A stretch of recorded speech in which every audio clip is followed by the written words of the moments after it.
Okay. Well, hi, I'm Ariane. I'm the creative director and founder of Reknow Socials.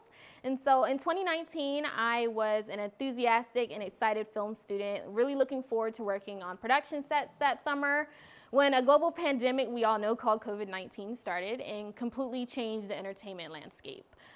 Strikes started, shutdowns happened, my internships were virtual suddenly, and I was becoming very concerned about my job prospects after college. And so I pivoted to working with influencers, told myself it was going to be temporary, but learned that I would felt way more fulfilled working with influencers, seeing the direct effects of my creative work instantly versus over months and possibly years on one project. And so in 2025, I created Reknow Socials as a way to continue to do that full time.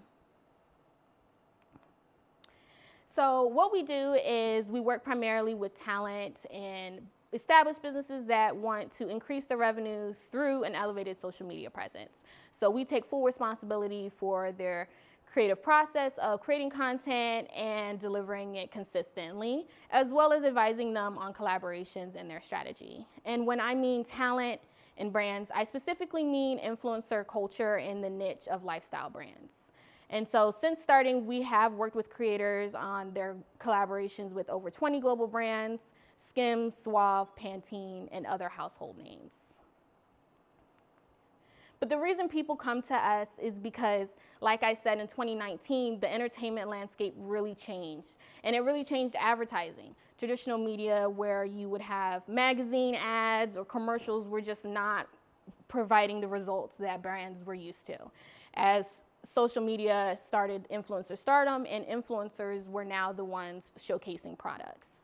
In 2023, WNDT actually produced an article saying that 52% of foot traffic had fallen in downtown Salisbury. And in that article, business owners specifically said that it was the fault of downtown's lack of advertising and marketing. But the best way to advertise and market yourself is through social media nowadays. 80% of customers are researching their products or services that they are interested in on social media before they actually purchased.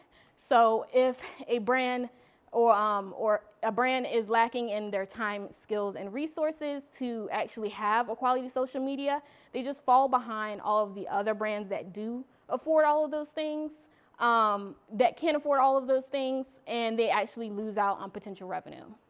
And then for talent, they're really great at building influence for themselves, but they may not know how to monetize that influence. That's a completely different skill. Anyone can become a content creator on social media as long as they have access. So they come from a variety of industries, and they may not know how the creative industry works, how ROI works, how campaign briefs work, brand partnerships, and so they end up just losing out on potential revenue and brand partnerships, and maybe can't create the content that's needed to attract those partnerships. And so I have 5 services that are meant to help solve that problem. So first is social media management. It gives brands a more hands-off approach to their platforms.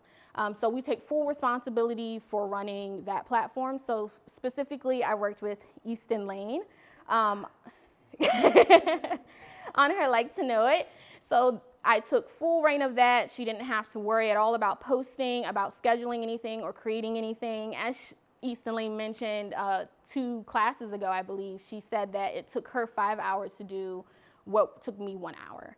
And so it really saves that time, skill, and resources for her. As well as working with Salute Jewelry and Studio Low, I did their websites for them, so that, again, saved all 3 of those things. They did not have to create the website themselves. They didn't have to have the skills to create a website, and they didn't have to waste their time creating a website.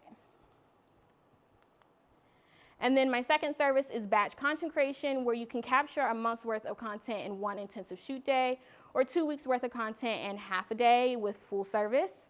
I listed out some of the things that are included in this service, as well as like some pictures so that you understand exactly what goes into batch content creation. But I came up with this concept and schedule because working with Shades of Pink, which is another influencer, she was very honest with me about the fact she didn't want to be a part of the creative process. She just wanted to be the face of her brand, essentially. She wanted to show up on set and go home because her schedule was so busy. And so I created this concept as a way to save people time by only having to do content for one day or half a day and being able to schedule all of that content for them on their behalf. And so again, that saves time, skill, and resources. And then my third service is turning influence into income. So specifically for talent only, this is providing support to personalities who are trying to get individual brand deals. And so I've again listed things that might be included in that service. But it's just going a little bit of an extra mile past batch content creation because there is more required out of an influencer in pre-production and post-production. There's a lot more restrictions as they're creating content specifically for a brand and not just whatever they want for their page. And then I have event coverage, which allows brands to share real-time coverage to boost their marketing efforts.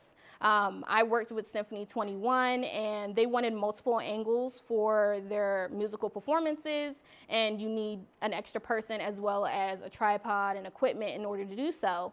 And so they came to me about it, and so that saved them having to purchase equipment, and then having that extra body gave them the resources to be able to have the quality content they wanted.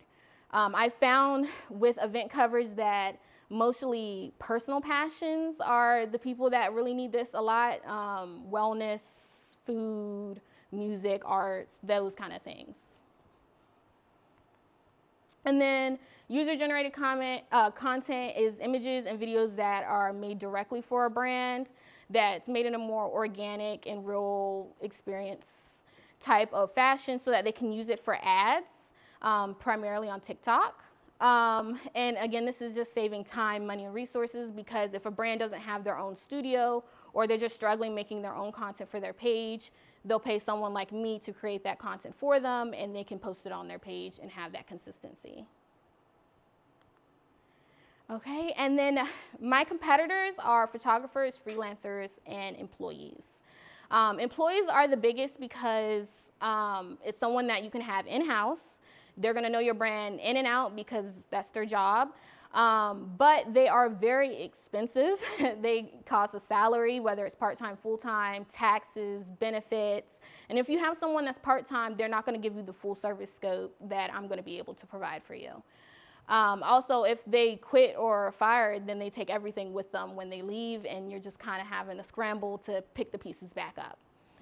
Freelancers are a cheaper alternative, so they beat me out in price, and they're very flexible. You just need them whenever you need them, but they're inconsistent because they're so cheap. Also, the skill level between freelancers changes as you go between each, so your posts end up becoming quite inconsistent, and you never have a set strategy for long term. And then photographers are also a cheaper alternative, but they only focus on a select moving part. I mean, they only take pretty pictures. As Kiana said 2 classes ago, she was like, I like that your business is about creating income for content creators and businesses, not just taking pretty pictures, because they're not going to do the content strategy with you. They're not going to create concepts with you, and they're not going to post for you afterwards. They're just going to take your pictures and voila. So my competitive advantage is that I'm a hybrid service. I work with both brands and talent. Most social media agencies and talent agencies I've seen do not combine both. And I think it's for the reason that I listed second as our competitive advantage is that you have to be someone who has worked on both sides of the aisle. I've worked underneath influencers. I've created content for campaign briefs. I've been in contact with brands on the receiving end for influencers, submitting, getting those positive results.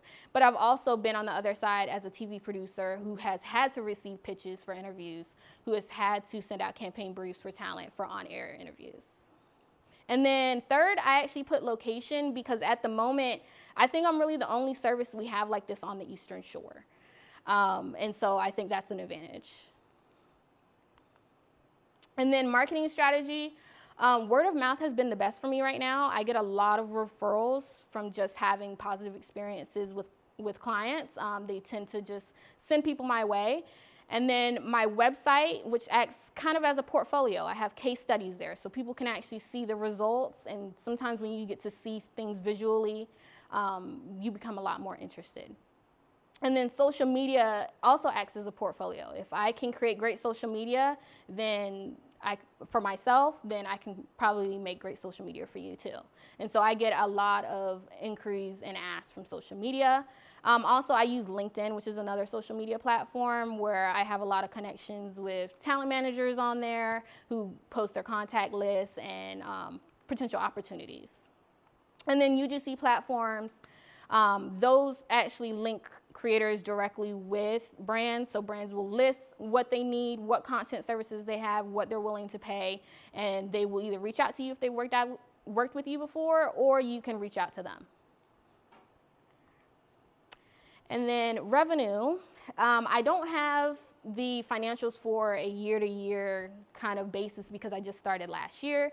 But I was able to break down my revenue in percentage of where everything's coming from.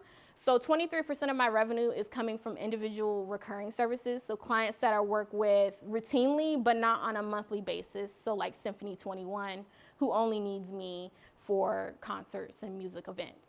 But user-generated content takes up 42%, creating that organic content for brands. And then 35% comes from monthly retainers, where people are paying me continuously for a package. Operations, I'm the only member of the agency right now, but I do hope in the future that I can have other social media managers as contractors underneath of me to lighten the load and be able to take on more clients. My ask is for 15 total, 15,000. So 10,000 for a mock portfolio. The more content that I create, the more opportunities that I will have. If I can work with other avenues, then it might be better for someone. So like if I make a mock portfolio of a drink advertisement, I have better opportunity to actually land a client in that industry. $3,000 for education and networking. I want to be able to attend workshops. I want to be able to attend conferences, network, meet other artists, meet other creators, as well as just learn more about photography, videography, and getting my skills up because this is a skills-based business. And then $2,000 for paid ads. It's that low because I just want to get started. I want to add it to my marketing strategy. I need to get eyes on me more. I get a lot of referrals from word of mouth and networking. But if I can just have people have more eyes on my social media pages, then I might have more opportunities outside of just the community that we're in. And that's it.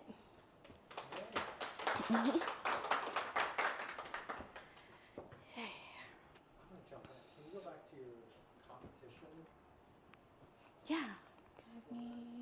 This one. Mm-hmm.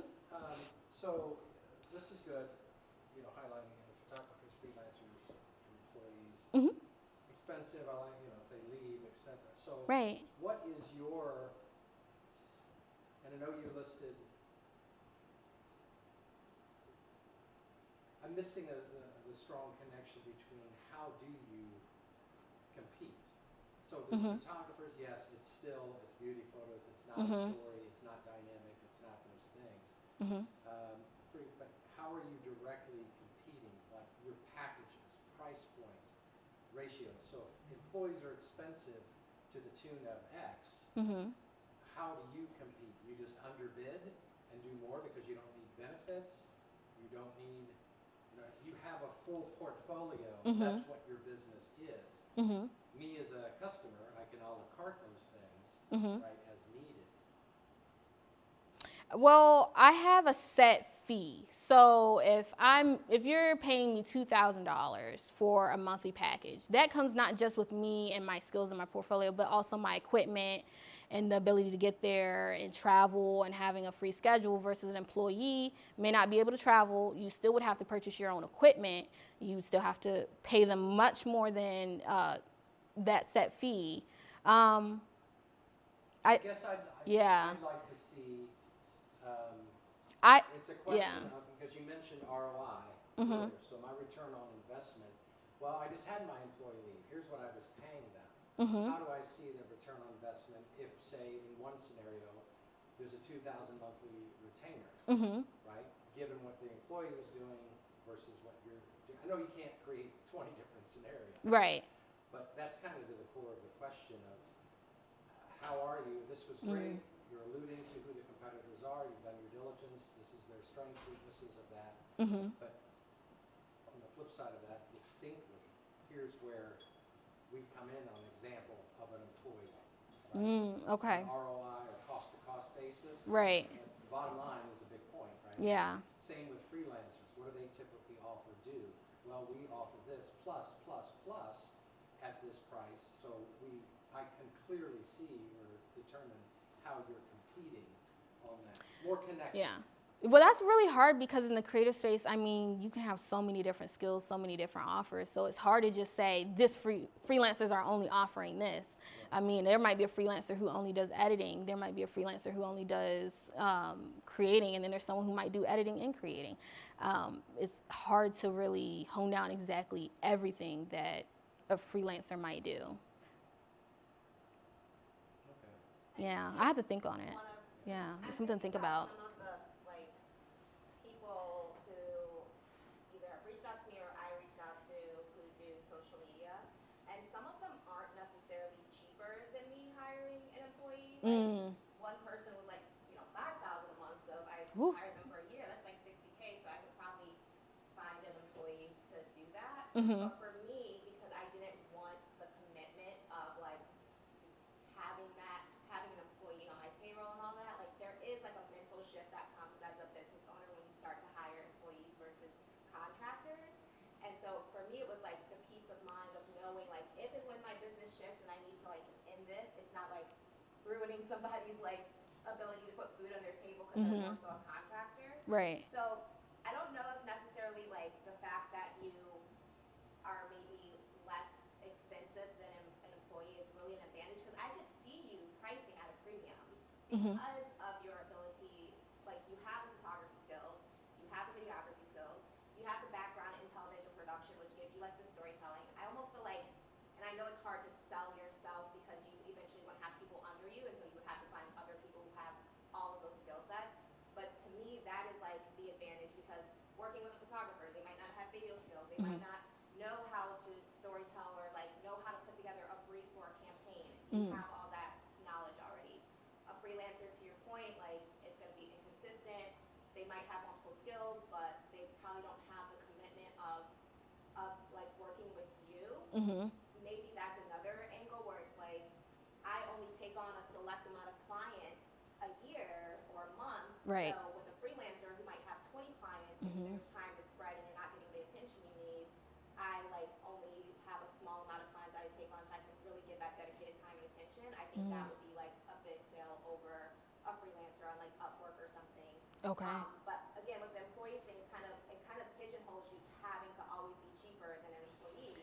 But I feel like, like I said, there's social media managers out there who charge a lot of money because of their background and skill sets, which you could eventually do that as well. Yeah. Okay. Yeah. A lot to think on. Other comments? That was pretty good, Aaron. Oh, thank you. Right. You don't see Design anything area. else? Huh? You don't see anything else? Like, I'm sure I won't want to I'm here for closer. criticism. I'll give everybody a little bit more Constructive individual criticism. feedback Yeah. online and data and some other pieces. But this is good. I think once you get more financial information that can speak to this dissemination of not just cost to cost, but skill packaging. And then when you're saying 23% comes from this, from this, from this. But there also could be something to where if you're speaking, if this was an audience full of businesses that are considering, say you're doing a workshop Right. on this, where is the ROI?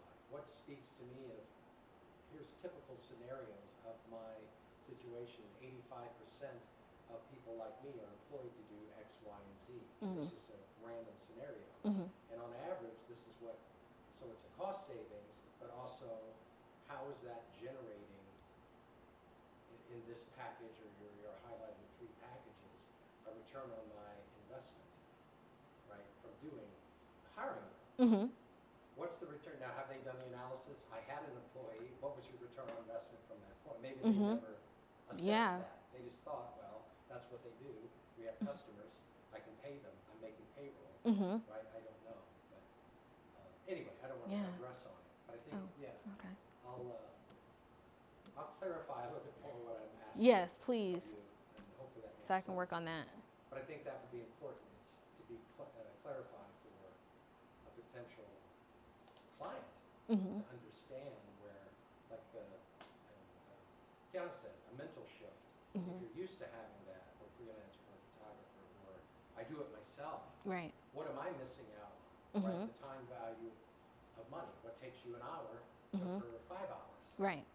So illustrating that was a great example. Okay. But more of that. Okay. Ultimately, to the perceived value that's translated. Okay. And like analytics too of like the campaigns that you did do for influencers, like how that grew their following or what that reach was. To say like, here's a photo or whatever that they posted before me that got this, but when they started working with me, their account grew or their engagement grew or stuff like that. That would be a big. Like a before after. And Okay. maybe some of that's already on your website. You said you had cases. Yeah, I have case studies that show like what they needed from me, what I did for them, and then what the results were. And some of it was like a nomination for an American Influencer Award, or comments and testimonials, feedback. But I like the idea that she presents of like showing just the before and after too. Yeah. I think it's like too, putting it in terms of what your client's definition or measurable of like what kind of the return is. Is it our website got X amount more hits, or we had more engagement, or like we gained that many follows, sales, Conversions. stuff. Yeah, the conversions. So like what is like the need? Yeah, like the like quantifying things as far as like this is your return on investment. This is your Yeah. return on investment, like all these different areas and stuff. Okay. Is that part of your initial, say, consult when you're meeting with a client of what are you doing now? I understand why you're considering bringing me in. What is it you're not getting or feel you're not getting? Or maybe it's new to them, a new direction. Someone told me I need to do more of X, Y, or Z. Is that part of your consult is, okay, I understand that here's the package I would offer. Here's what you can expect. I know you can't over-deliver and make promises or any Right. promises, but back to that ROI, is that part of your initial consult of, by doing this, here's what this should generate, and X amount of conversions or that return on investment? Well, I always ask what they're struggling with their social media and what their vision is for their social media. Like, what do you want to get out of this? I do always ask for that. And of course, everyone wants more followers, more, leads and more sales. But I feel like sometimes they don't really know exactly what they want to do to get there. Like, I'll ask like, okay, well, what specifically do you need from me? And they don't know. They're just like, I just want more sales. I want more this and that. I'm like, okay, but what do you need from me specifically with your social media? And a lot of times they don't know. So you help. So I help fill that. I try during my consultations not to give out too much information. Sure. Like you said, like don't give false promises or something. Right. But I try and lead them a little bit and be like, well, from what I've looked at on your page already, from looking at it, I could see you needing help with this, and this might help with that, but I can't guarantee.